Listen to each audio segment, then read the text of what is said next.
Hello, look what I've got. It's a British Mastiff 2 6-wheeled protected patrol vehicle.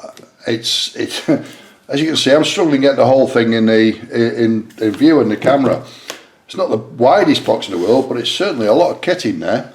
Let's have a look. The artwork on the front looks really nice, quite like that. Describes what it is quite clearly.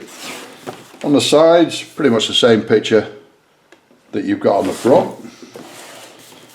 It then shows, I'm guessing that's a made kit without any paint on it, unpainted, and gives you a description of the vehicle itself on there. Kit info on here, and it's 233 mils long, 114 mil wide, which is quite wide to be fair. I have seen these transported on the M1070s, and I made one of those not long ago, if you remember. It was the first one that I did. It looks really good, to be honest. It's based on an American version, and I think it's built in America, to be honest. The side of it again is the same, and on this side gives you another two unpainted versions, one on the front, one on the back, which is very helpful when you're putting it together. You can see where stuff goes. It also gives you a paint guide on the side there. By the looks of it, a lot of colours going on there. Whether I put all of those colours on is anybody's guess. So that's that. Now before I go any further, before I bought that, as I say, I've seen them being transported many times on British roads, and I bought this one because it was the only one you could get, which is a US Cougar 6x6, an MRAP, which is basically exactly the same thing. And the British one has its own spec. It's as simple as that. This one comes in exactly the same sort of box. There's all the box arts on it, the description, the kit info. This one's 226 by 79 millimeters, so it's a lot smaller, it's shorter, and it's narrower. And my guess is that's because of the armour. I can't get them both in well, you can just see the armour on this one there. The armour that's around the bar armour that's around the British one. So I don't know what I'm going to do with this one. I have opened it, but I've not done anything with it. I haven't even opened the bags to look what's in there. But it's a Menga kit, and they're all pretty much of a muchness, aren't they? They're good kits, they go together really well. So I think that one is destined for eBay, and I'll see if I can sell it for what I bought it for. So that's that, and back to the one that we're going to build, which is this one here. Let's open the box and see what we've got inside it. A bit more light on here, to be honest. There we go. These boxes are always difficult to open, aren't they? There we go. Now every time you open a Meng kit, you get this blurb about winning cash prizes, but the competitions have generally closed a couple of years before you get the kit and open it. December 22 it says on the top on this one. So who knows? And a lot of Chinese writing on the back. No idea. Let's have a look. Let's move the box over here and have a look at some of the kit here. No idea what that is. Let's have a look at the instructions first, if I can find some instructions. Of course, the instructions are right at the bottom, and they're very well sealed in there. Let's have a look. As with all the main kits that I've done, and I've done a few of them, they're well protected. They look after the bits so that you've got nothing to complain about. That's a card of some kind. That tells you all about it, and that looks really quite good. Gives you a lot of information about it. Yeah, I'm quite happy with that. I'll have a read of that, and then it goes on to do the same thing in various languages. So that'll be quite interesting. The instructions themselves, a little packet of transfers in there that won't come out, and a huge amount of PE. That's probably the least I've ever seen in a kit, and that's obviously a couple of grills, 246 grills there. So you know, it's not the be all and end all, is it? What have we got here? So we got the instructions, a nice instruction kit, instruction booklet. Tells you about the tools you might need, and it goes on to show you how to put the pieces together.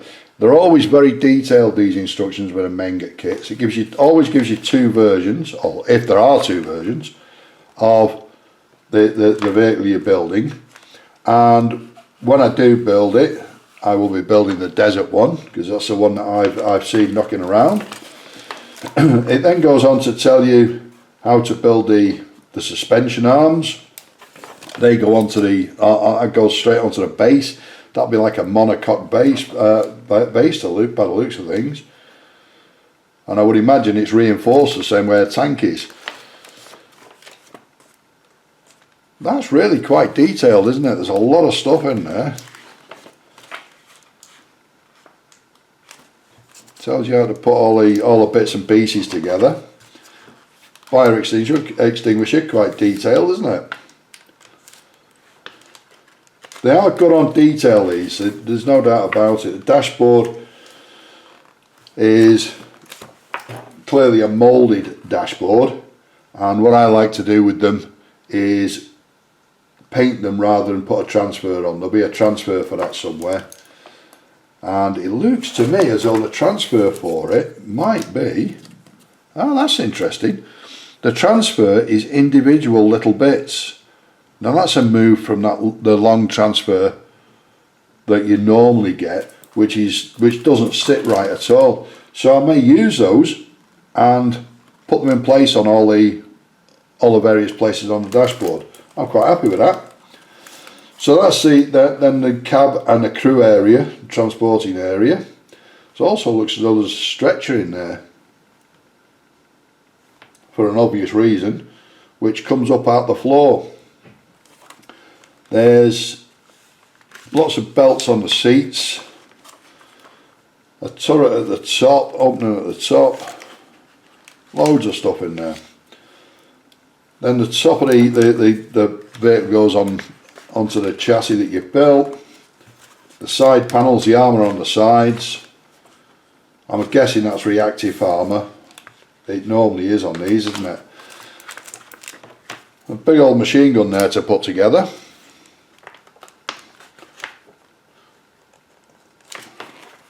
And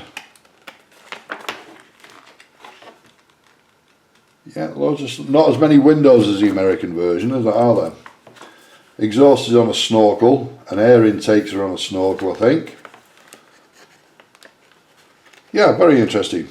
That'll be, and then the whip aerials to go at on the top. Yeah, that's about all there is to say about the instructions. You've got a painting diagram on the back. You've got a British military green or the desert camouflage. I'll decide as I go along, and a list of all the sprues that are in there. And as I say, there seems to be quite a lot of sprues. I'll put all that away in a little while. Let's have a look at some of this plastic. Nice old crinkly bags.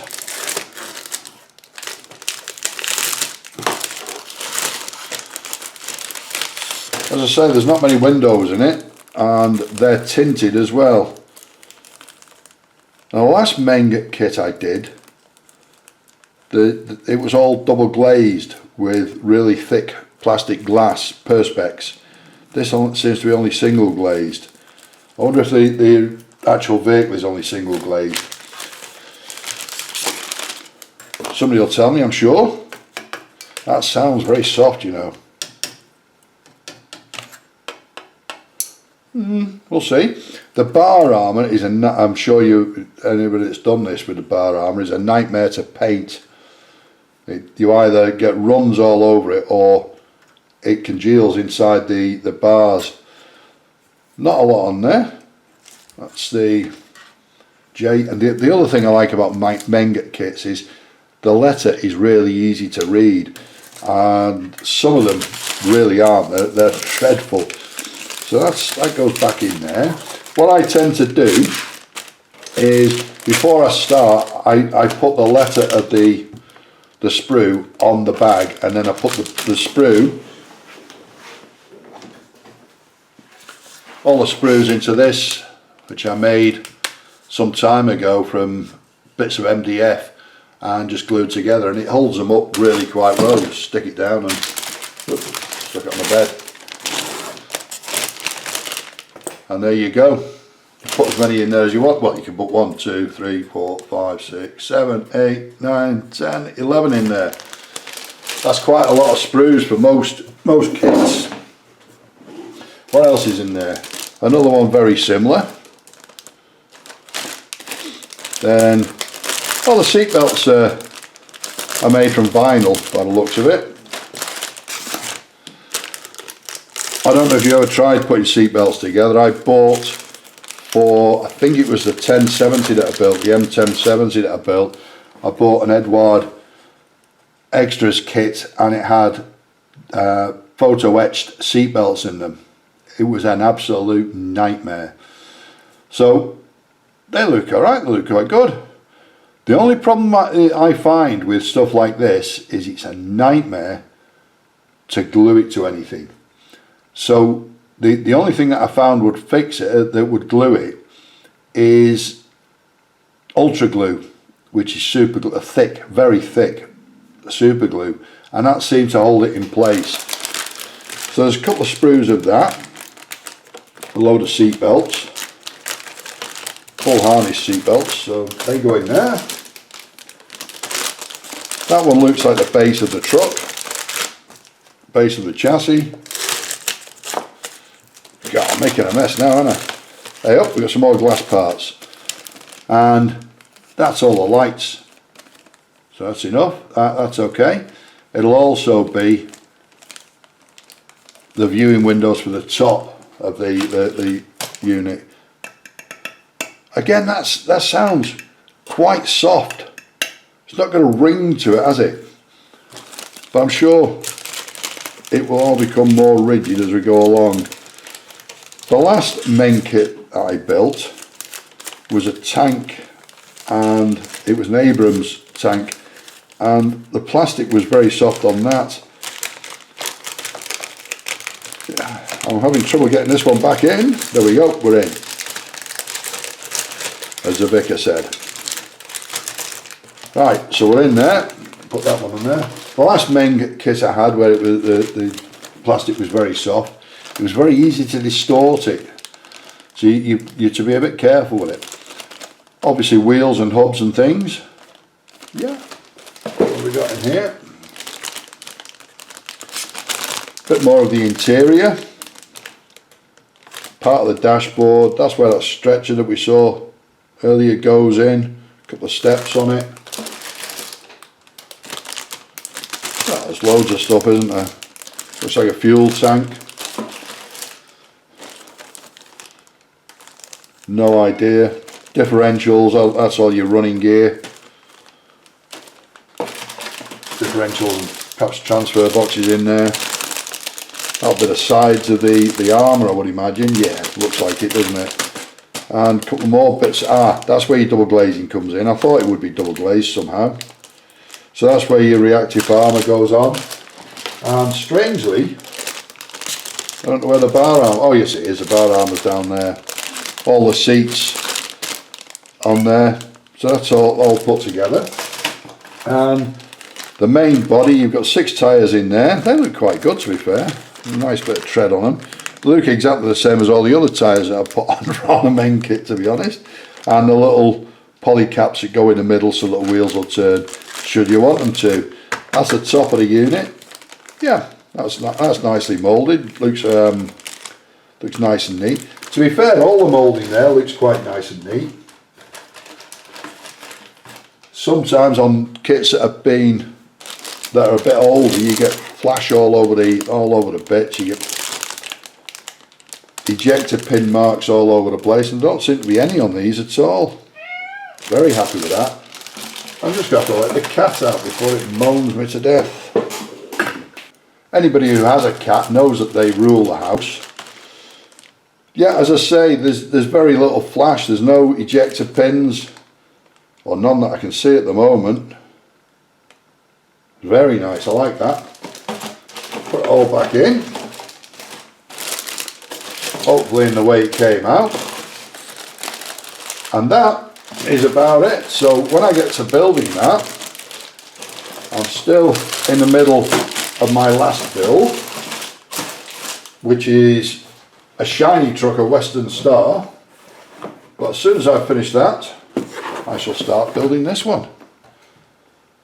Any questions, any comments, please leave them in the boxes below. It would be great if you could like and share the video, and I shall speak to you next time. See you next time. Ta-da!